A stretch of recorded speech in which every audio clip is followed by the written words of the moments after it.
Dreamscape presents Dangerous Charisma: The Political Psychology of Donald Trump and His Followers by Jerrold M. Post, M.D., with Stephanie R. Doucette. Narrated by Walter Dixon. Preface by Jerrold Post. As the founding father of political personality profiling, I'm often asked about the route that took me to my unusual specialty. And like many life decisions, if the truth be known, it was really a matter of serendipity.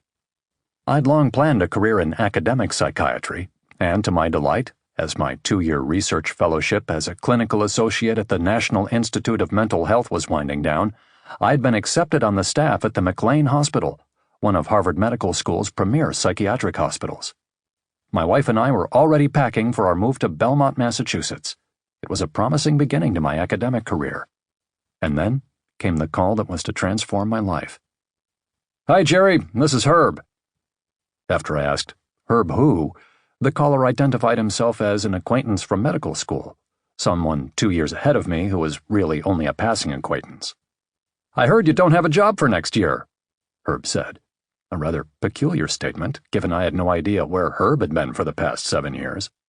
"Well, actually, I do, Herb, but I'm always interested in talking," I responded, and we made arrangements to have lunch at a little restaurant in Georgetown, the Hickory Hearth. I remember little about the restaurant, other than it had interior wooden shutters. It was a very strange lunch. After about 20 minutes, I realized that Herb knew a great deal about me, which was rather peculiar since A, I knew nothing about Herb, B, Herb was finding out more about me, and C, he had not said one word about a job. "Herb, we were going to discuss a possible job, remember?" His teeth tightly clenched so as to prevent lip reading. Herb responded, "I'd rather not talk about it here." Well, that was kind of weird, I thought. Opening the interior wooden shutters, I sarcastically observed, "Look, there's no electronic bugs here." With a tight smile, Herb said, "Oh, you like that sort of thing, do you?" "Oh, sure," I responded. "I read all of Ian Fleming's James Bond novels in hardcover." Herb smiled mysteriously. "Why don't we take a drive to some place where we can talk more privately? Follow me in your car."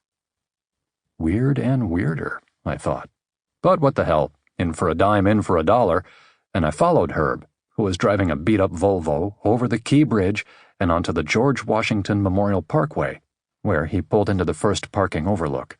Herb got out of his car and started walking toward me as I got out of my car.